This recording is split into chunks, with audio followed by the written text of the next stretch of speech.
Hi folks, I'm Ashraf Ingora. I'm a language and soft skill trainer, live business and parenting coach. Ashraf the mover and shaker में आज हम देखेंगे AI का खौफ। AI के 4 stages हैं। पहला है नेरो एआई, जो वही काम करता है जिसके लिए उसे प्रोग्राम किया गया है। दूसरा है जनरल एआई, जो कि इंसान की तरह काम करने, सीखने और समझने में सक्षम होगा।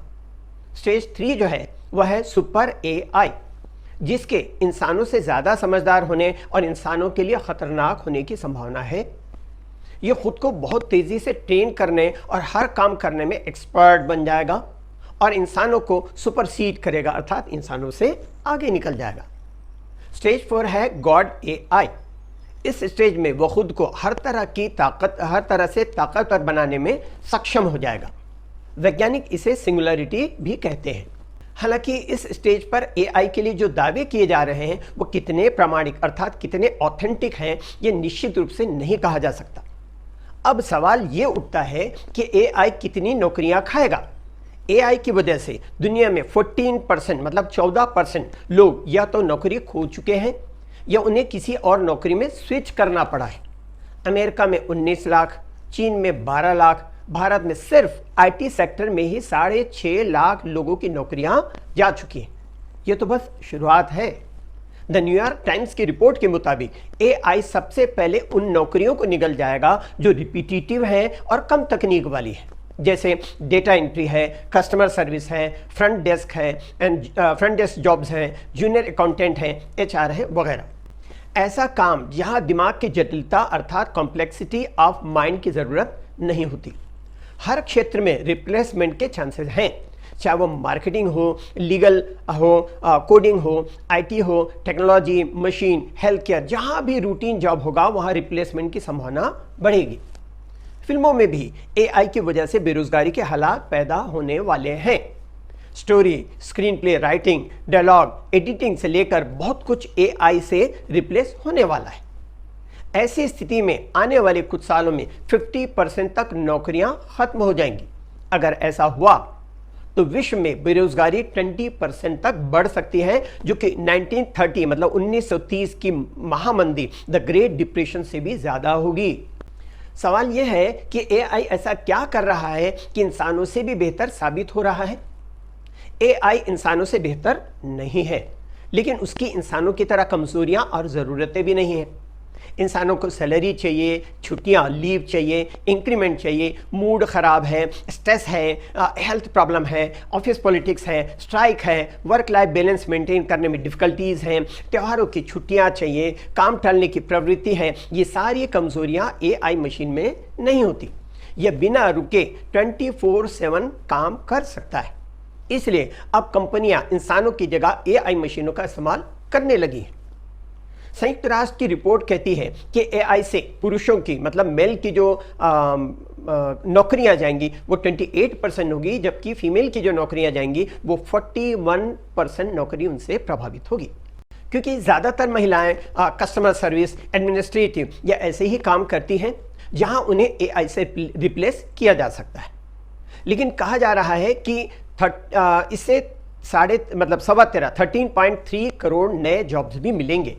लेकिन ये डेटा किस आधार पर बताया गया है और कितना ऑथेंटिक अर्थात प्रमाणिक है, या ये बस हवाई है, ये कहना बहुत मुश्किल है।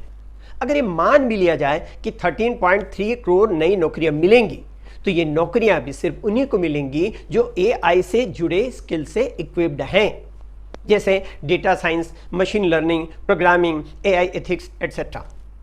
अगर इसे इंडियन प्रोस्पेक्ट्स के हिसाब से देखें तो अफसोस के साथ कहना पड़ता है कि हमारी एजुकेशन सिस्टम उन्हीं घिसे पिटे पुराने ढर्रे पर चल रही है, जिसमें ऐसी कोई फ्यूचरिस्टिक एजुकेशन प्रोवाइड करने की संभावना दूर दूर तक दिखाई नहीं देती। ज़्यादातर स्कूल्स एंड कॉलेजेस में एआई, कोडिंग, डेटा साइंस जैसे सब्जेक्ट पढ़ाया भी नहीं जाता। एक और बात वह है स्किल गैप। कॉलेज में एक सब्जेक्ट होता है कम्युनिकेशन स्किल, लेकिन स्टूडेंट्स को कम्युनिकेशन स्किल की प्रैक्टिकल एक्सपीरियंस होता ही नहीं है। उसी तरह इंजीनियरिंग कॉलेजेस में मैकेनिकल, इलेक्ट्रिकल, सिविल, इसी तरह के और भी ब्रांचेज हैं जिन क्षेत्रों में स्टूडेंट्स को प्रैक्टिकल एक्सपीरियंस बिल्कुल नहीं होता। यहाँ तक कि कंपनीज कहती हैं कि आईआईटी और आईआईएम से पास किए हुए स्टूडेंट्स में भी कंपनीज में काम करने के लायक रिक्विजिट स्किल की कमी है। एटलीस्ट मेडिकल कॉलेजेस में इंटर्नशिप के दौरान डॉक्टर्स को मरीज की बीमारियों को पहचानना, ट्रीटमेंट का वगैरह का प्रैक्टिकल एक्सपीरियंस तो होता है।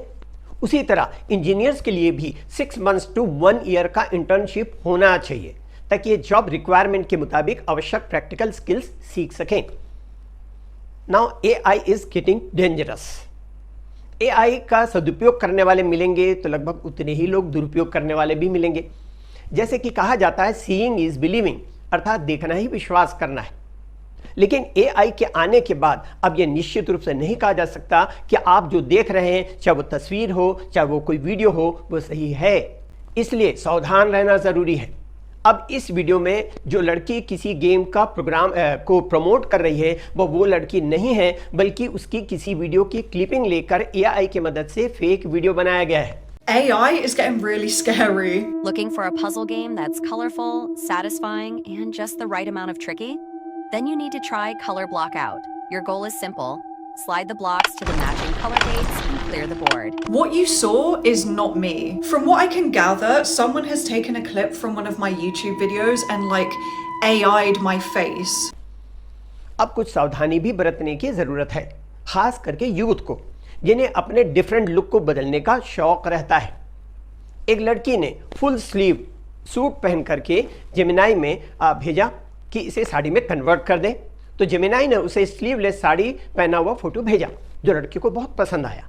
लेकिन लड़की को आश्चर्य तब हुआ जब उसने देखा कि उसकी बाह में ऊपर की तरफ एक तिल है, मोल है। ये जेमिनाई को कैसे पता चला? क्योंकि उसने तो फुल स्लीव वाला फोटो भेजा था। इसलिए बेवजह जोश में आकर सोशल मीडिया में कुछ भी ना भेजें, मुसीबत में पड़ जाओगे।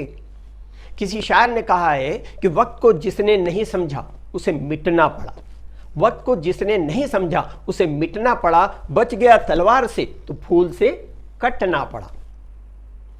तो इसलिए वक्त रहते संभल जाओ, वरना वक्त नहीं मिलेगा संभलने के लिए। AI एंड GPU का इस्तेमाल पॉलिटिकल पर्पस और टेक्नोलॉजिकल वार के लिए भी किया जा सकता है। अब टेक्नोलॉजी ही तय करेगी कि कौन सा मुल्क सुपर पावर होगा।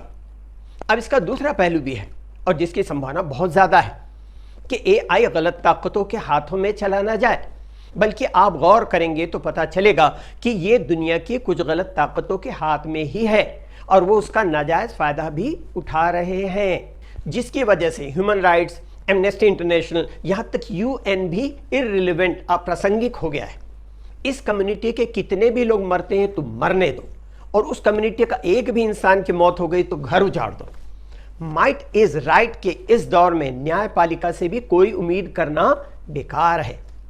वैसे भी 2025 से 2030 तक का पीरियड कई तरह से उथल पुथल भरा होगा, न सिर्फ AI से नौकरियां जाने की वजह से, बल्कि राजनीतिक उथल पुथल, युद्ध के हालात, प्राकृतिक आपदा मतलब नेचुरल कैलेमिटीज, सब कुछ इसी दौर में होगा। इसलिए संभल जाइए।